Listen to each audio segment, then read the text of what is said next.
Hello everyone, thank you for coming. I'm Django Grace. So for those of you that don't know, we have a pretty big thing that just happened here in Brattleboro. So it went way up to the Vermont State Legislature, and essentially we were approved to revise our town charter to allow 16 and 17-year-olds in Brattleboro to vote on local elections.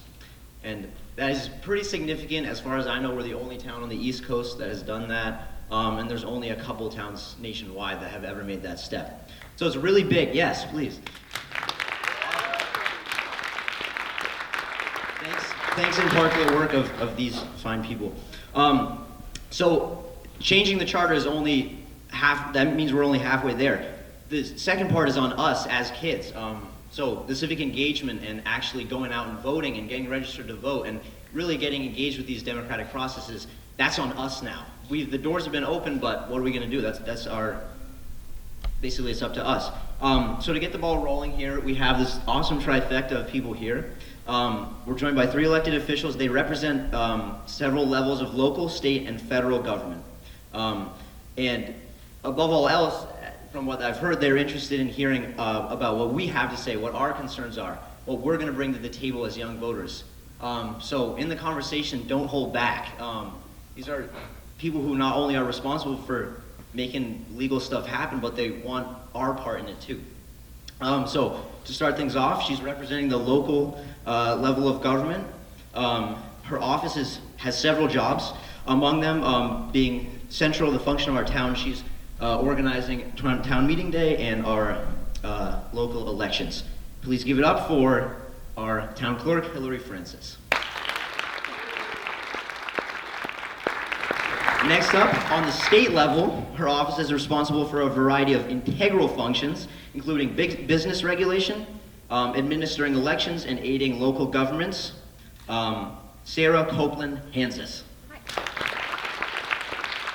And she's the Secretary of State for Vermont. Correct. That's correct. All right.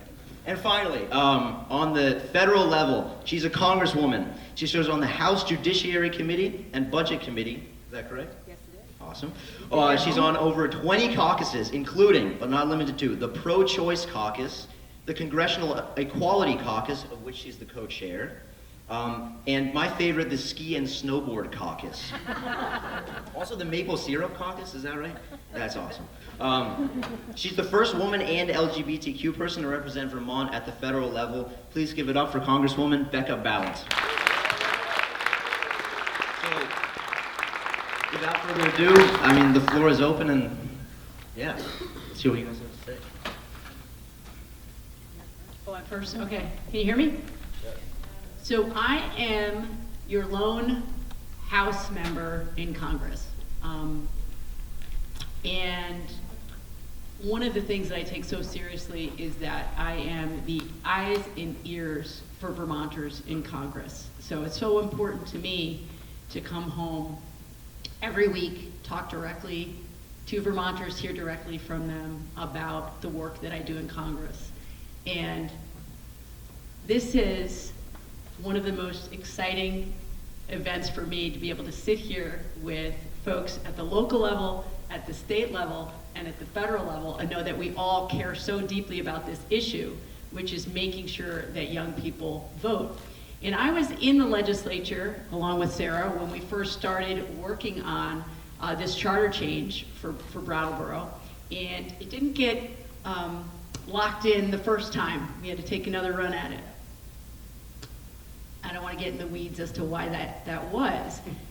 But the most important thing for us was knowing that the sooner you get Americans interested in voting, the more likely they are to continue to vote. So that's why when Brattleboro wanted to change the charter to say, let's allow 16 and 17-year-olds to vote in local elections, we knew, not just as citizens of Vermont, but as citizens of this nation, that that is the way that you build voters long-term. So very excited to be here. The other thing that I wanted to say, we're talking with folks your age, is I knew at your age what I wanted to do. I knew I wanted to be in elected office. I knew that I wanted to help build policy to make life better for people. It just took me a long time to get there because I didn't know anyone in politics.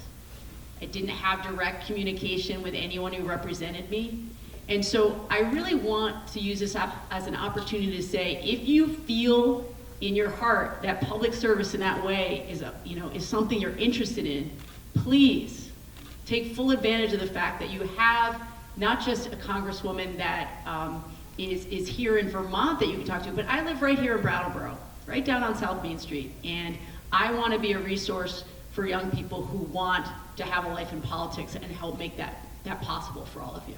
So I'm very happy to be here.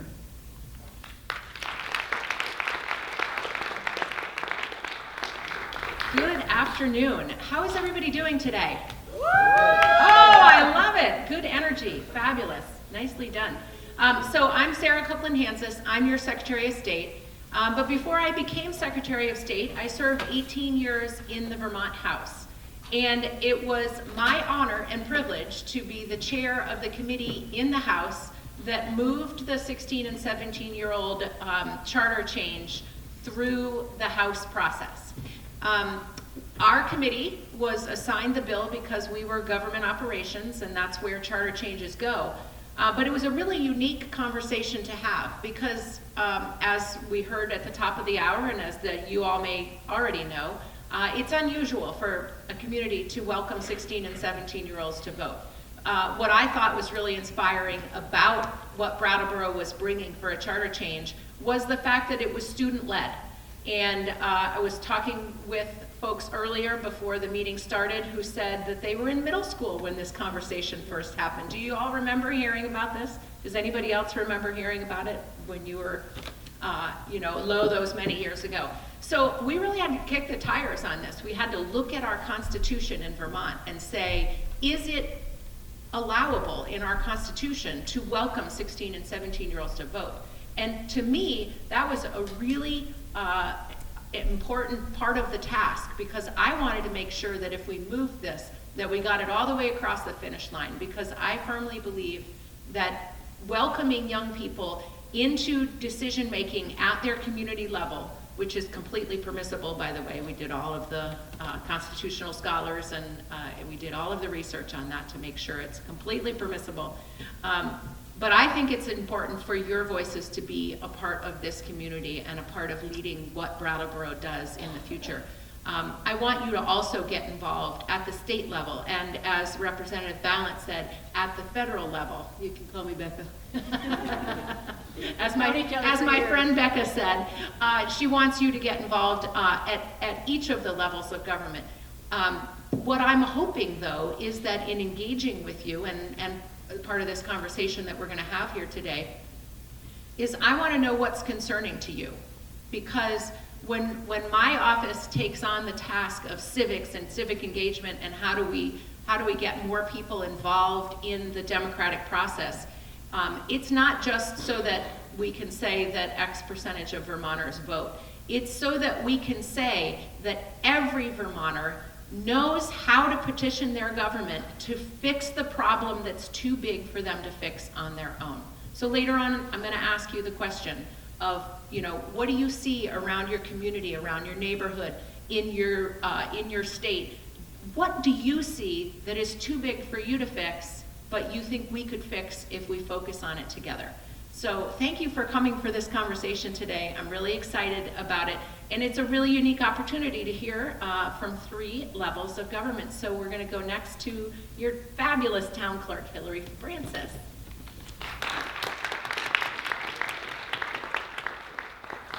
Hello, everyone. I am Hillary Francis. I'm the Brattleboro Town Clerk. I am thrilled to see so many people out here. When we first talked about doing this, I was under the impression it was going to be much smaller, and so this makes me extremely happy, especially because in hearing Becca's story, I was somebody in high school and even in college who was anti-politics. I wanted nothing to do with voting. I had zero interest, and it took me actually doing a study abroad program and learning how the issues that were important to me involved politics. And if I ever wanted to see change, voting and being involved in petitioning my government was such a huge part of that. And so I took a step back and, became interested to the point where this is now what I do. And so it's never too late. That's the point. It's never too late. And it's just really exciting that there's so many students that are sitting in the seats right now that are already interested. And so one of the things that I was asked to talk about is sort of the logistics around registering to vote and around town meeting day, specifically Brattleboro representative town meeting, because like many other ways that we are, Brattleboro is pretty unique to the rest of the state of Vermont. So I guess I'll start with town meeting day, which is a day in Vermont. It happens the first Tuesday in March, where towns come together and vote, right? Different towns do it different ways. Some do it fully by ballot. Some do it in a town hall style meeting. Some do some sort of hybrid. And what you get to vote on is your town officers, right? Select board, moderator, lister, the list goes on. And then you also get to vote on things like the town budget, like what organizations in your town will receive what funds for human services. You get to vote on appointing different people to serve on different committees within your town. Pretty much whatever the select board puts on those ballots or on the warning, as well as what citizen petitions put on. So, if somebody were interested in voting on something that the select board didn't want to put on the ballot, citizens could go around and get petitions and put that on the ballot. In Brattleboro, we are the only town that does representative town meeting. And what that means is, we're kind of too big of a town to say, okay, we're gonna open up a town hall style meeting to all 8,850 voters, right? It would be tough to fit that many people in this room or in the gym. And we really didn't want to move to solely ballot because we love the idea of getting into a debate. That's where democracy happens, being able to amend an article, amend the budget up or down, right? This is important to us and we wanna add more money or less money. Those are the types of things that happen at representative town meeting. And so that's really important. So at Brattleboro's town meeting day, the first Tuesday in March, the voters get to not only vote for officers, but they get to elect town meeting representatives that then on March 23rd will go to the gym in this building, and they're the ones who will vote on the budget and human services and all of those other things. Yes. That is how I got my start in politics, was being elected to representative town meeting. So I just wanted to put that out there. So if you're even just just a little bit interested, I recommend, we always need more town meeting members. And that's true. This year is no exception. We have a lot of open seats for town meeting members. And while the petition deadline has passed to get your name on the ballot, there are still opportunities for you all to choose to serve as a town meeting representative this year. So one way to do that is Brattleboro's charter requires that if you want to be a write-in candidate, you simply have to contact my office before the close of polls on election day and declare that you want to be a write-in candidate, and you need a minimum of 10 votes. So if you encourage your peers to register, it should be pretty easy to get those 10 votes. The other way is on March 13th, there is an informational session about representative town meeting and the district's caucus, and they will appoint members to open seats for a one-year term. So there's two different ways to get involved that way. And then in terms of registering to vote, that's sort of the first step. If you will be 18 by the next November general election, so by November 5th, you can register through the My Voter page. No, sorry. You can register through the online voter registration system. You can register in your town clerk's office. You can register at the polls. Vermont is one of the states that has same-day voter registration, which is very exciting. Thank you both.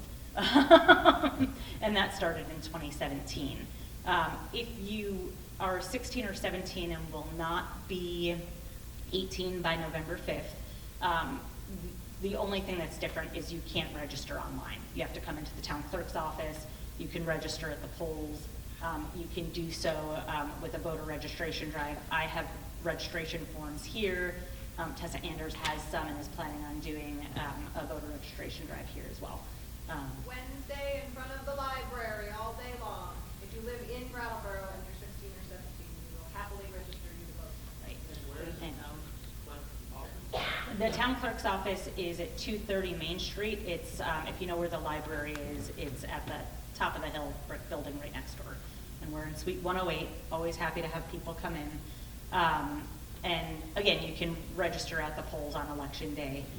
All you need is either a state issued ID, like a Vermont driver's license number, or the last 4 digits of your social security number. And then if you are 18, you'll take the voter's oath. Otherwise, you'll wait until you're 18 and then you'll take the voter's oath. So the only thing that I want to add before we dive into questions and I hand the microphone to my friend Becca is just a little bit about the presidential primary. This comes up only once every 4 years, right? So many of us who vote in every single presidential primary forget sort of the mechanics of voting in the primary. It happens in Vermont on what's called nationally Super Tuesday, because there are so many states across the country that vote in their presidential primary on March 5th. The other thing that's unique about this primary as opposed to other elections in Vermont is when you go to the polls, or if you request a ballot to be mailed to you, you have to declare which primary you want to vote in. You have to say, I would like to vote in the Democratic ballot, I would like to vote on the Republican ballot. That's a unique piece that most of us are not used to, because when we have our statewide primary, you get all 3 ballots and you get to choose privately which you want to vote. So just don't be freaked out if you are voting for the first time, or for those of you who are adults and maybe forgot what you did 4 years ago, you will be asked which ballot you want to vote. And I hope you'll get out there and participate in this presidential primary. Absolutely. Sorry, one more thing about, as Sarah was talking about, sort of the logistics. For those folks in Brattleboro who are under the age of 18, if you come to the polls to vote, don't be alarmed if your name is not on the checklist when you go to the table. That is by design.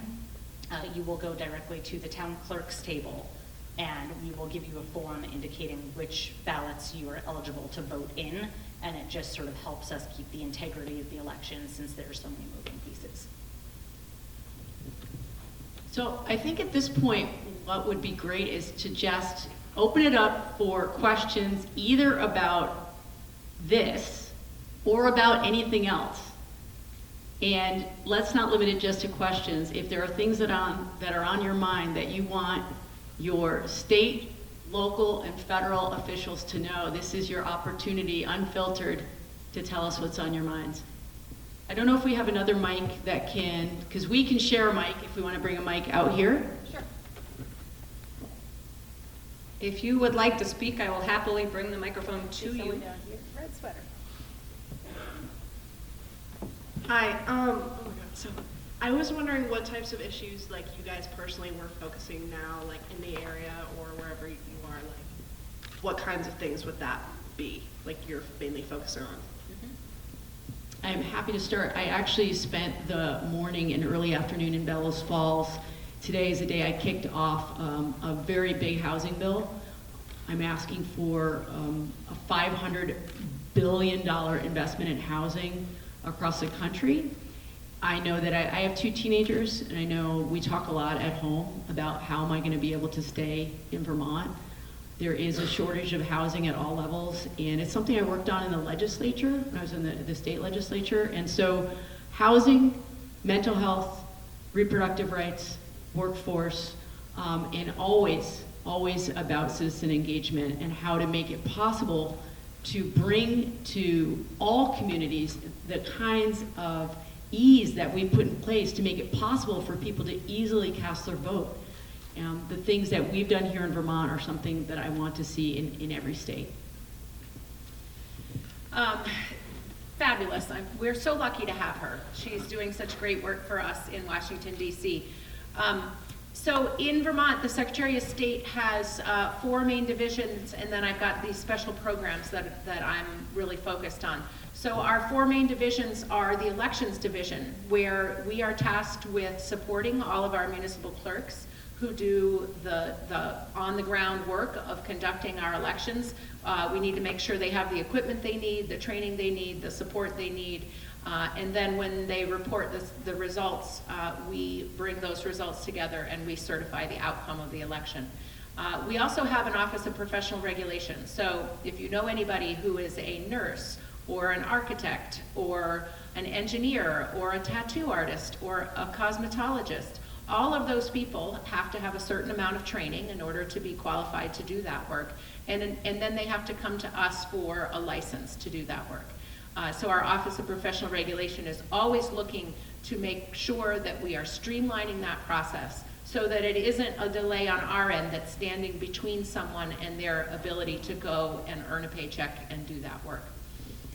We have the State Archives under our office. The State Archives is, floor-to-ceiling warehouse with boxes and boxes that contain all of the documents of what your government has done on your behalf since the beginning of the state of Vermont. The original hand-scripted Constitution of the state of Vermont is being held in a climate-controlled warehouse in Middlesex that is our responsibility.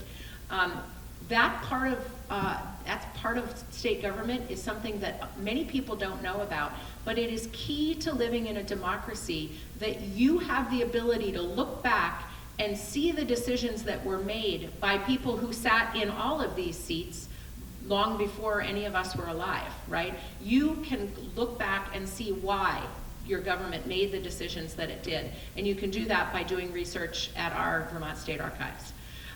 We also have business registration. So every single corporation that exists in the state of Vermont has to come through our office to get their certificate of creation. And so we have a great touch point on many, many businesses across the state, which comes in really handy. For instance, this past summer, you may have heard of some flooding, a lot of water, lots of damage to people's homes and businesses. We wanted to make sure that every business in the state knew, A, if they were flooded and had damage to their business, where do they need to go to get help and support and services? Or B, if they have help or support or services that their business would like to offer to Vermonters to help them rebuild after the floods, we wanted to make sure that they knew where to sign up to get that information out in front of people who were frankly just trying to figure out how to get the mud out of their basement and get the electricity turned back on. So that touch point is very important. We want to use that more going forward. The 2 special programs are really what I'm concentrating on right now. One is our Safe at Home program.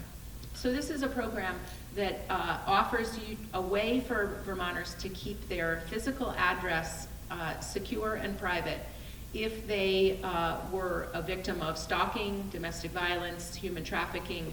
And the legislature expanded that to include people who are either recipients or providers of gender-affirming care or reproductive health care.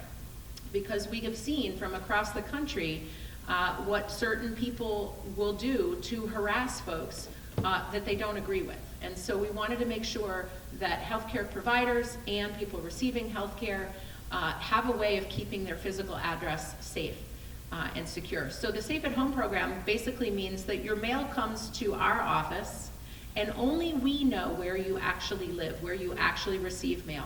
And we forward your mail to you so that you don't have to put it on the list when you sign up to register to vote. You don't have to put it on any public list anywhere. You can be safe in your own home. And I want to make sure that more people know about that program because it's really super important for people to feel safe in their own community. There's another add-on that we need to figure out how to provide in that program, right? Because many people are online, right? Our lives are online. our information's online. You know, people can find where we live by looking up databases that might have already been published online. So we need to also add part of that service to allow people to scrub the internet for their private information. That may be an expensive service. It may be something that we have to go to the legislature and ask them to appropriate money to so that we can provide that service, but I think it's an important part of that whole being safe at home. And then the other program that I'll just mention briefly that I'm really focused on is what we're calling education and civic engagement. And it is coming out to talk with school groups like this. It is going out into communities to engage with people about what they care about, what they're worried about, what they're hopeful about. Because one of the basic things that our Constitution guarantees us as citizens is your right to petition your government to do what you want it to do.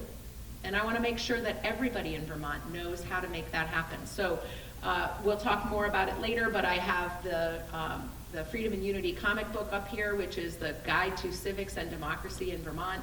It's basically the how-to manual of how you do democracy here in this state. We'll talk more about that. And I invite you to take a copy with you when we're done today. And so that's what I'm working on. So in Brattleboro, being a larger town, in many of the smaller towns, it's, you know, the town clerk sort of does everything. I am fortunate in that I don't have to do everything. And so there's a number of different departments that are working on different aspects, right? Our town manager's office is and our planning department are very focused on the housing crisis that we're in. So there's some broader community-wide impacts that the town is working on. In the town clerk's office, we do elections, we do representative town meeting, we administer all of that. We're also the record keepers in town. So any birth certificate, any death certificate, any burial permit, any marriage license that goes out, we keep the original documents in our office to be able to issue them anytime somebody needs one. We license dogs. We provide liquor licenses and entertainment licenses to businesses. You know, the list goes on of things that we do in our office on a day-to-day basis. Right now, our focus is the election. We just launched about a week or two ago a new online dog licensing portal, which is really exciting. People can actually go online and enter all of their information, so that will hopefully streamline. Now there's no excuse to forget until June that you needed to license your dog. Exactly. But for the elections, you know, I mean, this is a complicated election here in Brattleboro and around the state, right? We have 3 or actually 4 different elections happening all at the same time on March 5th, right? You have 2 presidential primary elections, both the Democratic and the Republican. You have the town meeting day, and you have the Wyndham Southeast School District school board directors. So it's 4 different elections happening at the same time with different criteria for who can vote in each election. For the school, because it's a unified school district, you have to be 18 years or older to vote. For the presidential primary, as long as you're 18 by the November 5th general election, you can vote. For town meeting day, as long as you're 16 years older or older, you can vote. So We gave That's you a lot to we gave deal you a with. handful to deal Yeah. with there. It's exciting and logistically it's challenging. And so, like I used this word before, but we really need to make sure that while we are expanding how voting works, we also need to make sure that we're keeping the integrity of the election. And so we're spending a lot of time really trying to think about all of the unknowns, so we're not leaving any unknown unknowns out there to challenge the integrity of the election, and just trying to think about all of our processes and procedures, and, you know, for like I mentioned before, our 16 and 17-year-olds will not be going to the check-in table, they'll be going to the town clerk's table. So we've been working on that since this passed, and just that's our main focus right now.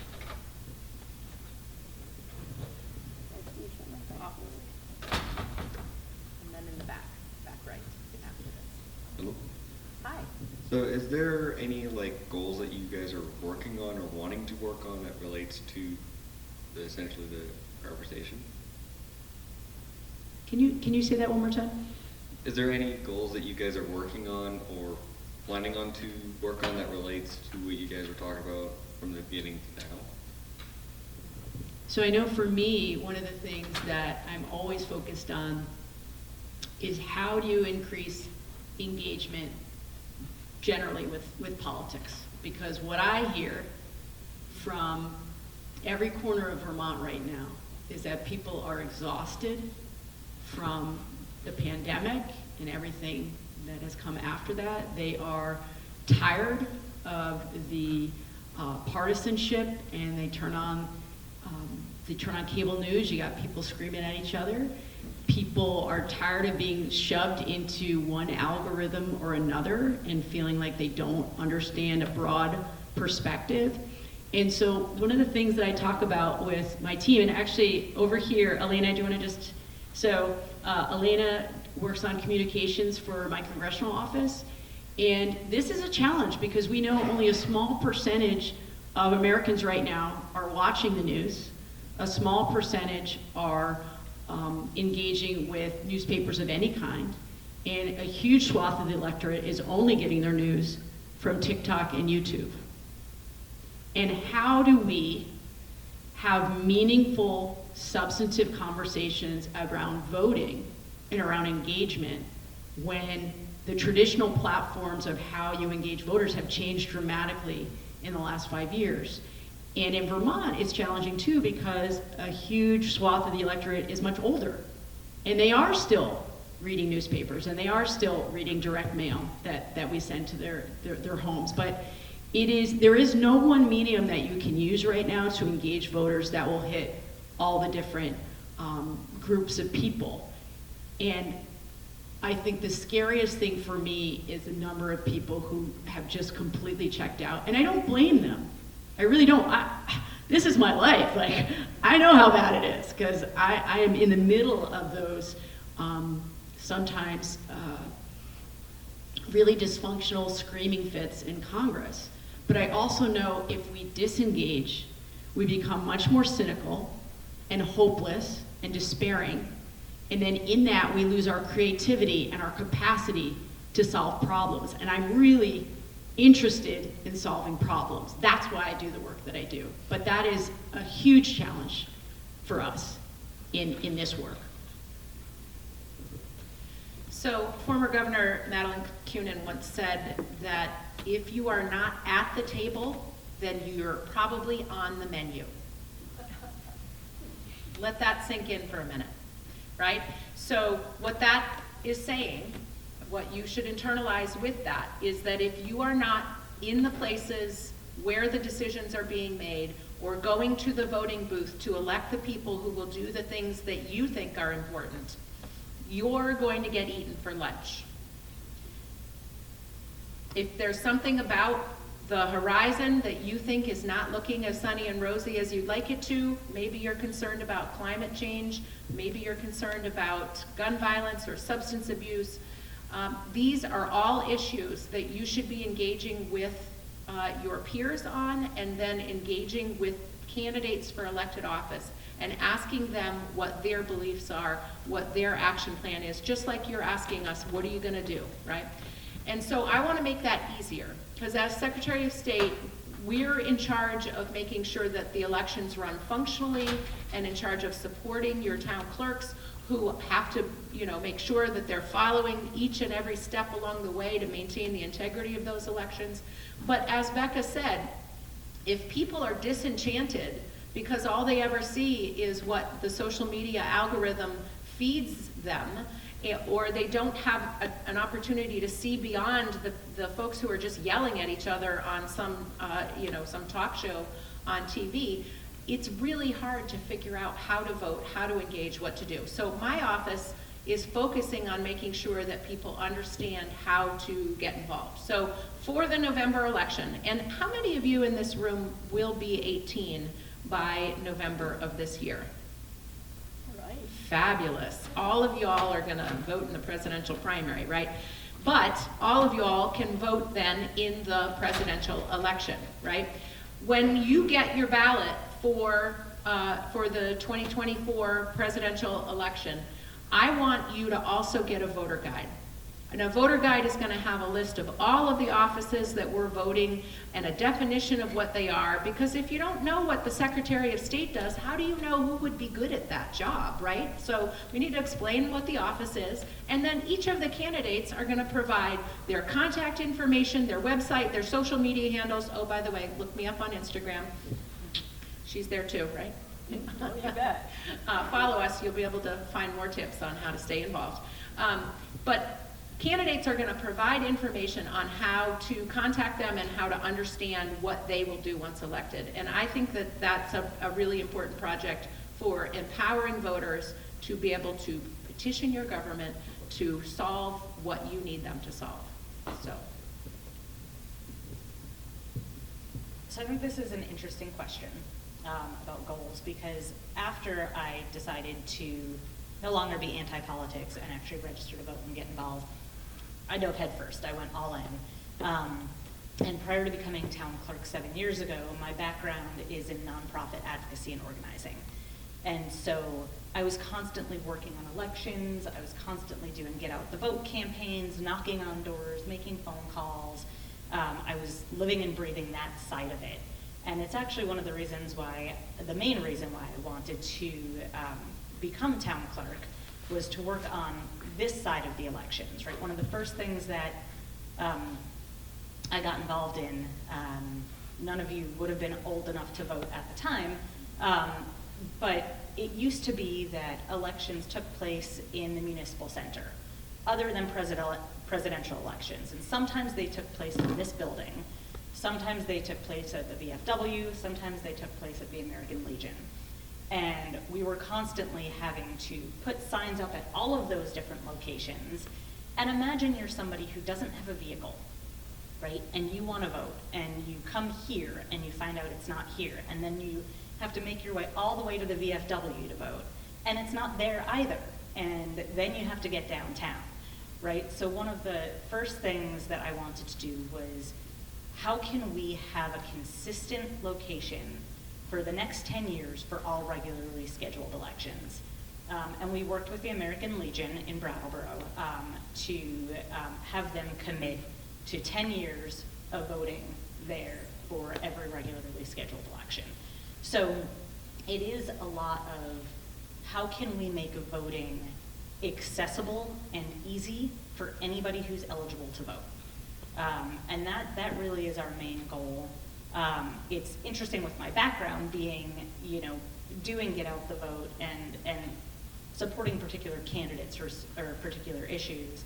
As town clerk, it's really important, and it was a huge adjustment in my life to realize that I needed to be completely neutral, right? I obviously vote, I have my own personal opinions, but I'm no longer really encouraging other people based on those. If somebody disagrees with my politics, they still need to trust me with their vote. And so my own personal opinions have become very private, that's just been a shift in my world. That being said, I'm always looking at our numbers, right? How many people are registered to vote? How many people turned out to vote? And these are questions that a lot of other towns that are thinking about the youth vote and considering doing it in their own towns, they're already coming to us and saying, how many 16 and 17-year-olds are registered to vote? How many 16 and 17-year-olds did vote? What did that look like? What were the logistics? So we're really going to get to be a model for many other towns in the country. And at the moment, my response is we haven't done it yet. So I don't really have the answers. Currently, I can tell you that there are six voters who will be 18 by the next general election in Brattleboro, and there's one 16-year-old registered voter in the town of Brattleboro. My hope is that that will be different after today. Wednesday, outside the library? Yep. Yes. Or here, I have voter registration forms here. One-stop shop. But it becomes interesting that it's like, the personal side of me is like, how many people are registered? And then the town clerk side of me is, it's okay, we just need to make it smooth and easy for anybody that chooses to register. So. All right, this is a kind of off-topic question, but I'm really interested on your thoughts and opinions of the drug issue here in Brattleboro and the state of Vermont in general.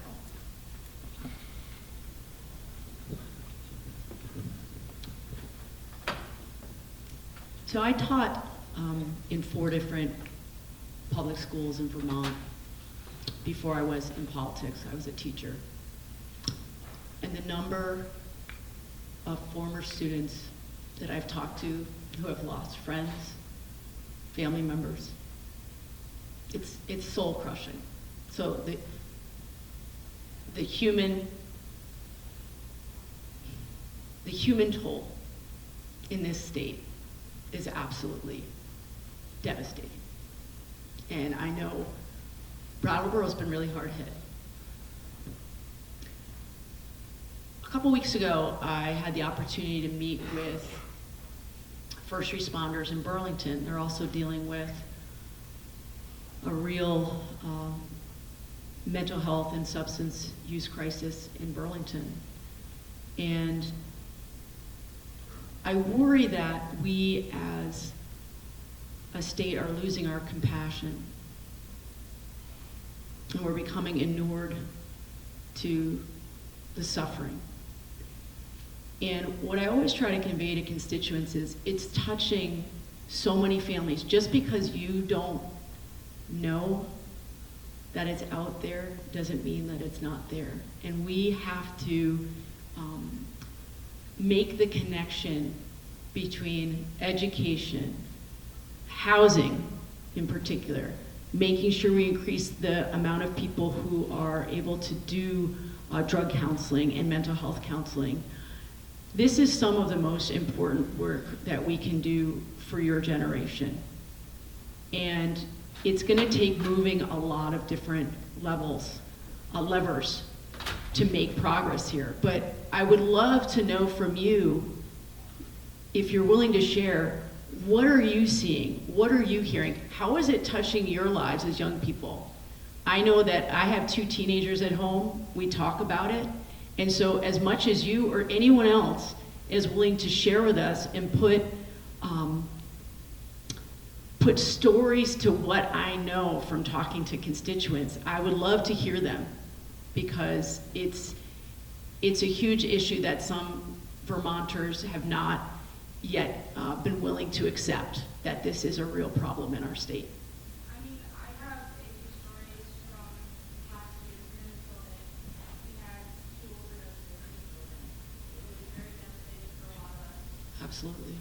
And in my personal life, my mother had accidentally overdosed when she was I'm so sorry. she's all right now, thankfully, but it's still really painful to see all of this devastation that starts to happen.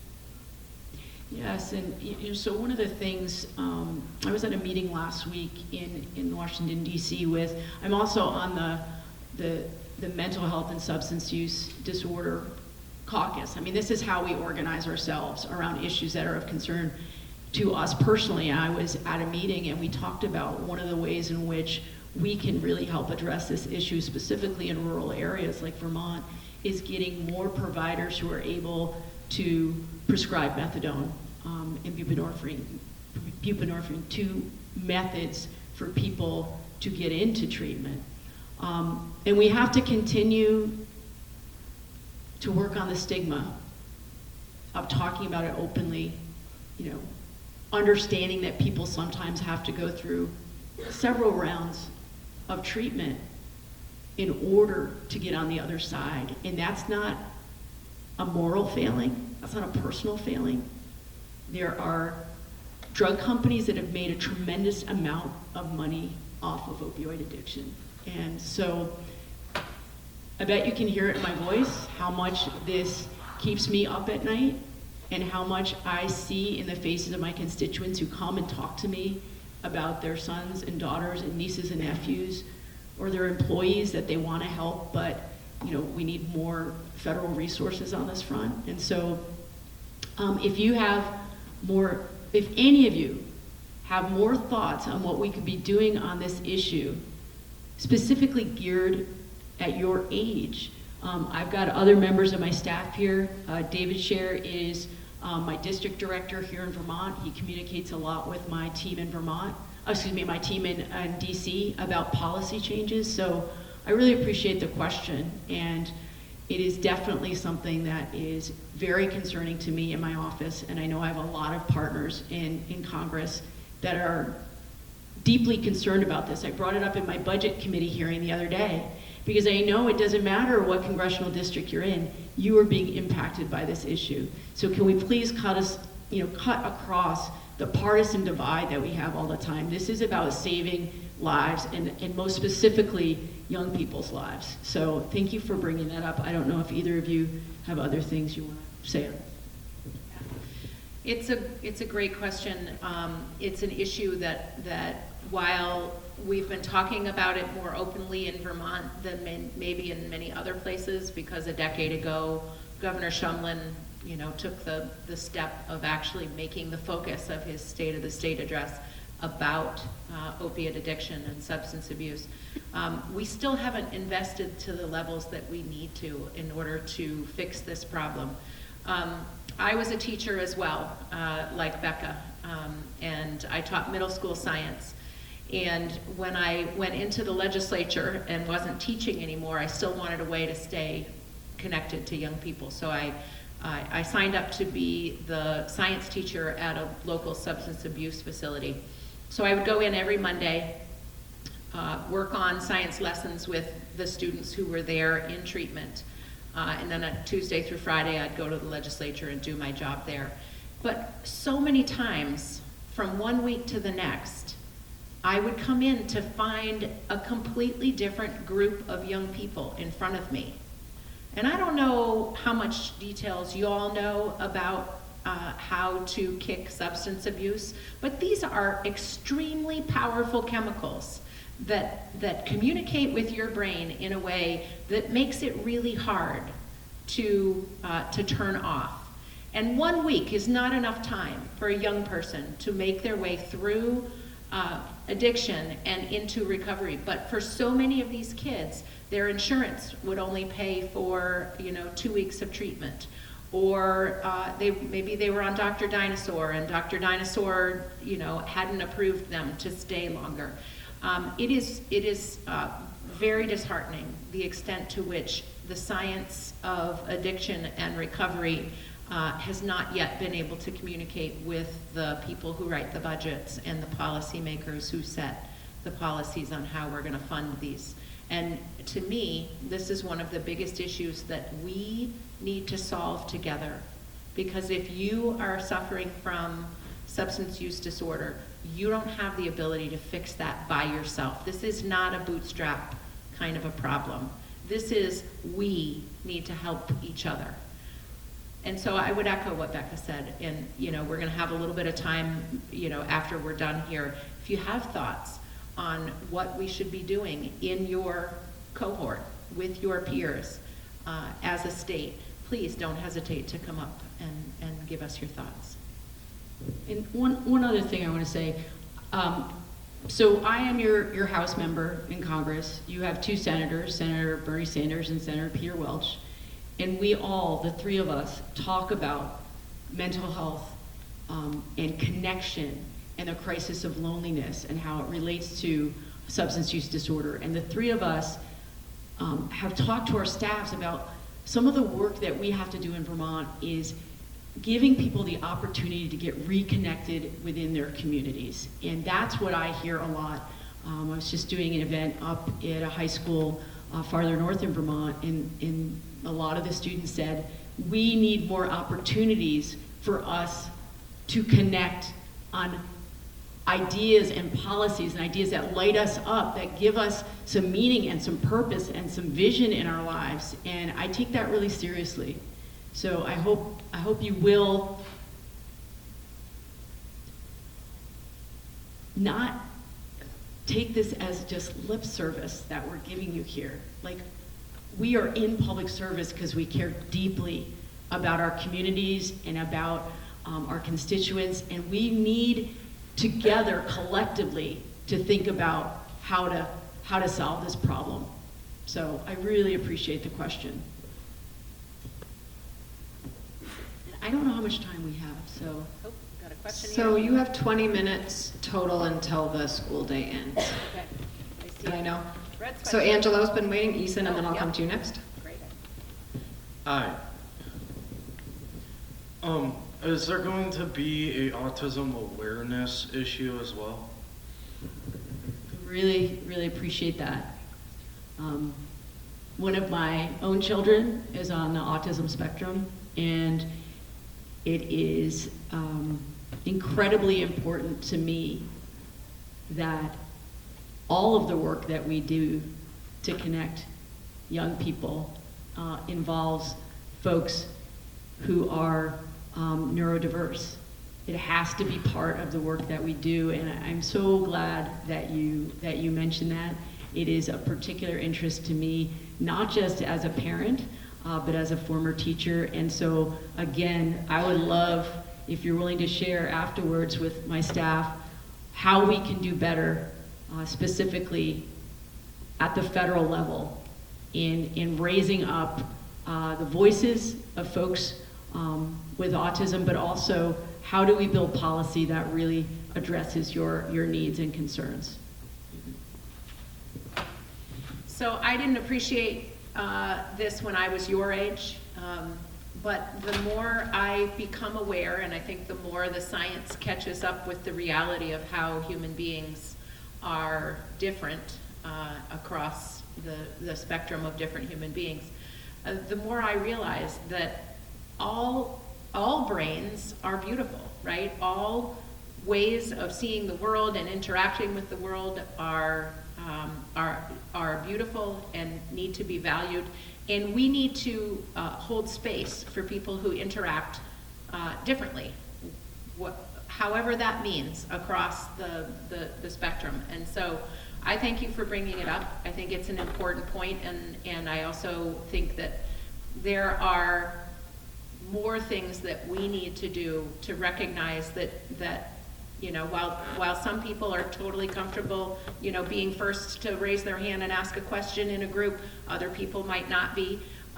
And so what can we do to welcome all voices? And how do we make sure that our public forums welcome input from everyone? I would also say that at the town level, one thing that we've been really making it a point to do is, you know, our staff has been there for a long time, at least in the town clerk's office. I've been there for 7 years. We have somebody who's been there for 22 years. And we just hired on a new staff member in May.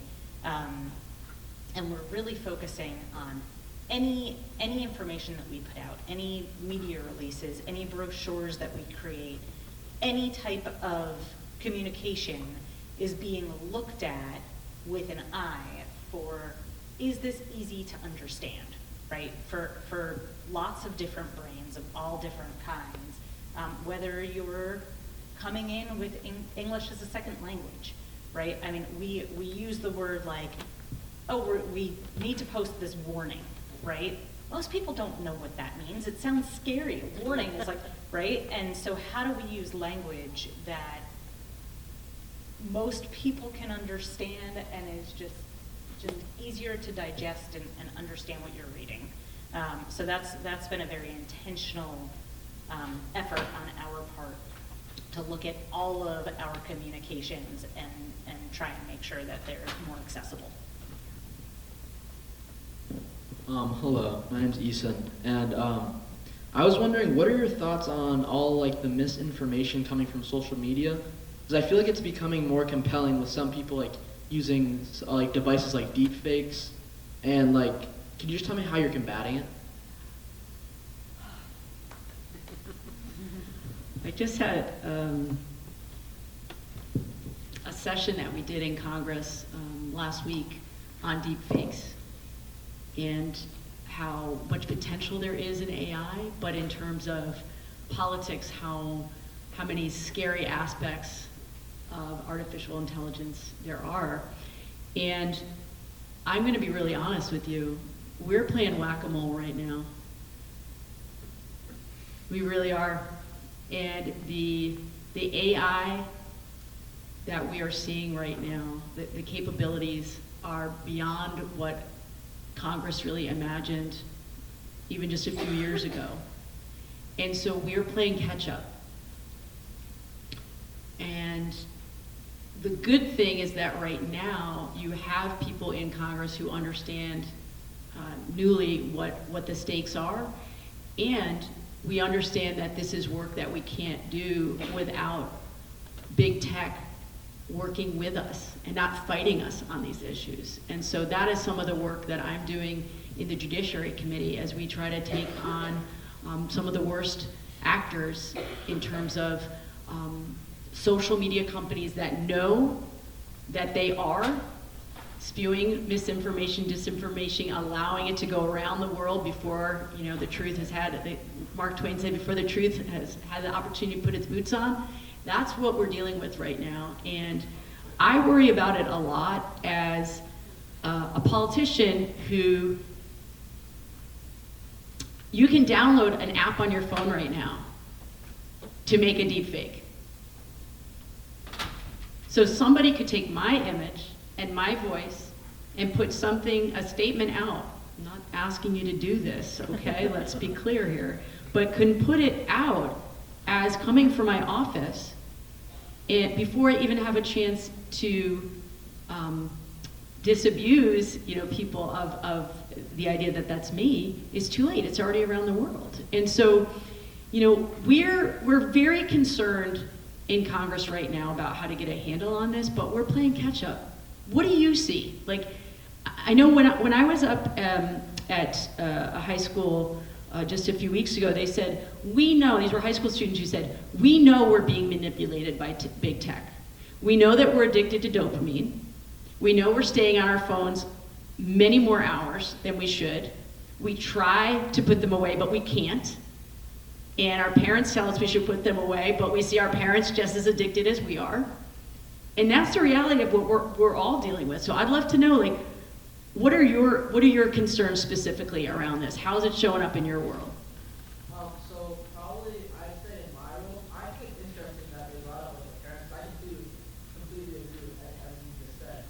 But I think it's different because my parents all grew up without like phones and things, and now they're just as addicted as I am. Yes. And I definitely want to put my phone down more than it. It'll give me a chance to get better at things that I really care about. But I think it's just setting goals and stuff. We also need help from like the community. Yes. So it's making it, especially in schools, I honestly think we use computers too much. But it also combats us using too much paper. You know what I mean? Yeah.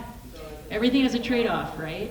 If you say yes to some things, you're saying no to others. Yeah, I do think you're completely right, and those students are right. And this is something that I know I take to heart, and I have on my phone, you know, it will tell me how many hours I was on my phone today or last week, and I'm constantly trying to drive that number down, because I know for every minute I'm on my phone, it's 1 minute I'm not out in the community listening and talking and sharing ideas and being the creative person that I am, that all of you are. And so you're right. We have a responsibility as policymakers to make it easier for you to make better choices, because it is an addiction. It's a dopamine hit every time. And that is the reality of what big tech has created. And so how do we put guardrails around that? That's what I'm focused on. And I also think it's like really hard because there's these big companies are working against like us as the person doing it. So I think that you really need to rely, like I'm saying again, because it's so important, but like rely on your community, talking to friends, and use like the communication that social media has given us to really prosper. I really love the question. Yeah, that's a great response and a really good thing to keep in mind as you think about the use of technology and you think about particularly misinformation and disinformation. And I just want to bring this back a little bit to the elections realm, because this is where we're really concerned that that bad actors could be trying to influence who our next leaders are going to be, right? So I just got back from Washington, D.C., where we had a gathering of the National Association of Secretaries of State. You know, every state and U.S. territory all have secretaries of state. Most of us oversee elections in some way or another in our state. And one of the big concerns that we have is having watched this progression from 2016, where we know that foreign governments were using the algorithms of our social media to drive disinformation about political candidates in order to divide us, to make us factions, because you know what happens when we are divided? It becomes easier to take power over a divided group of people, right? So many of these foreign actors, many of these people who are using AI and are creating these deep fakes are doing this because they want to tell you that you shouldn't trust that person over there, right? That person's different, that person's other, you shouldn't trust them, you over there shouldn't trust him, we should all be in our own little bubbles. And in this isolating, we are falling into it by, as Becca said, by using social media and you know, giving into that dopamine hit of staying on too long. What I want to leave you with just to think about is, if it sounds fishy, if it sounds like it's maybe not quite real, you know, maybe you're seeing a picture or an image or a video of your congresswoman saying something that you don't think she would actually say because you know a little bit about her and you know a little bit about Vermont and you don't think Vermont would elect somebody who would say something like that. If you think it sounds weird, maybe it's a fake, and in which case we want you to go to the sources for the real information, for the true information. We're focused on putting out the right information to be a trusted source for information about elections. Our social media profiles will always have us clarifying in our own words. And so if you're ever unsure of what you're seeing out there and you think it might be a little bit fishy, dig a little deeper, because it's possible that it is. We have about 7 minutes, and I don't know if you want time for registration and things, or what your plan was. The answer is yes. And if I could, I just want to bring it back around to positivity, because this conversation around AI, the conversation around the struggles that we have around mental health and substance use disorder, I know this can feel really overwhelming, but in Vermont, government is really accessible. It really, really is. I mean, I know you probably don't think it's the coolest thing ever that you have someone from state and local and federal office right here in the auditorium, but it's really cool. I never had this as a kid. I never met my elected officials. And I loved what you said.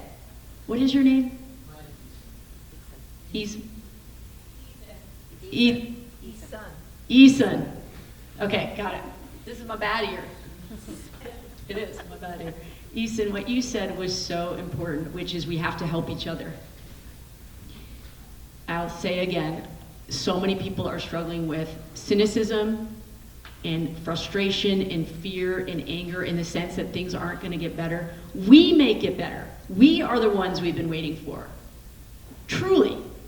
And you don't have to do it by yourself. It is about building community and building connection and knowing that there are other people who feel the same way that you do. So we're having this conversation here in Brattleboro. Same folks, you know, up in Lamoille County, high school students up there feeling the same way. How do we build on that to say, we as a network can put things in place to help high school students who don't want to be addicted to their phone, who don't want to be on the computer all the time. We can make that change together. So that's what I wanted to say, and I'm so excited to be here, and these guys want to register some voters. And come on up and talk individually with us if that's more comfortable for you. So thank you so much all for being here.